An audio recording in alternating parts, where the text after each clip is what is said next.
I don't wanna go home, even if I'm always on my phone. All these people I don't even know, but I got nowhere to go. And you know I'm always fucking broke. It's better than... Hey guys, it's Jasmine. Welcome back to my channel. Please ignore this little strand of hair sticking out. I couldn't get it to stick back in, but no one cares, right? So I think you guys would all agree that lockdown has been tough. It's been a while in lockdown. I think about like 7 months now. I don't know what you guys have been doing, but it probably looks like this, right? I'm someone who spends a lot of time sleeping. I feel like I take a lot of naps and I waste a lot of time looking in the fridge and looking in the pantry for food. I watch a lot of TV, I watch movies, I watch K-dramas. If you follow my Instagram, yes, you'll see that I exercise a lot as well, but it's still not the same as being on court.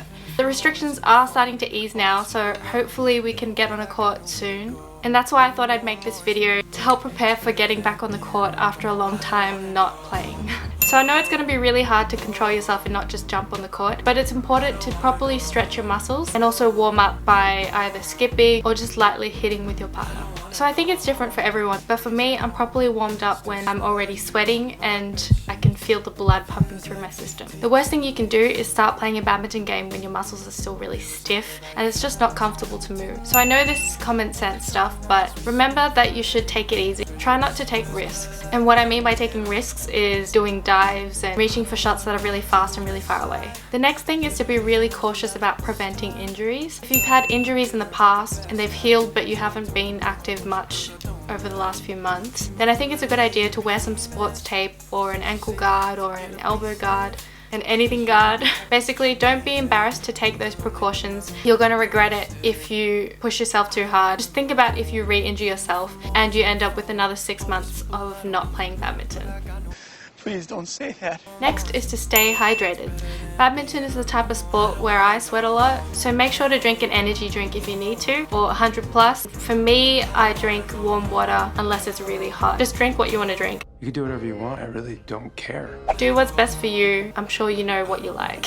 Another thing you can be mindful of is to try to limit your time. Don't try to push your limits too much. It's a common thing for badminton players to go to a social and play for like more than 4 hours. But it is a lot of time, and if you're starting to feel tired earlier, I would suggest just calling it. We better find a motel and stop for the night. We don't need to do that much. I'm not tired. I'm not tired I know that I'm not going to take my own advice and I'm going to keep playing for hours, but I would advise against doing that.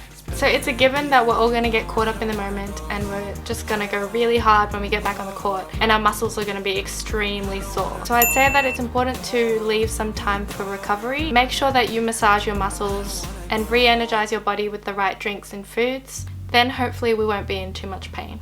The last thing that I'd suggest is to gradually increase your activity. So start off with maybe only 1 or 2 or 3 sessions of badminton a week. So maybe just more social sessions. And then after that first week or 2, that's when it'll be good to start building up your frequency and playing more often. And cut yourself some slack, because I know for sure that I'm gonna feel like I can't play anymore. I won't be able to hit things at the right timing, but just give yourself a break. It's been a while and it's not reasonable to have such high expectations for yourself.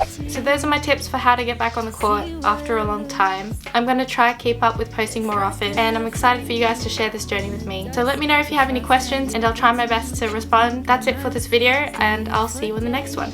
Bye! Losing my way. I'ma go home, I'm the type of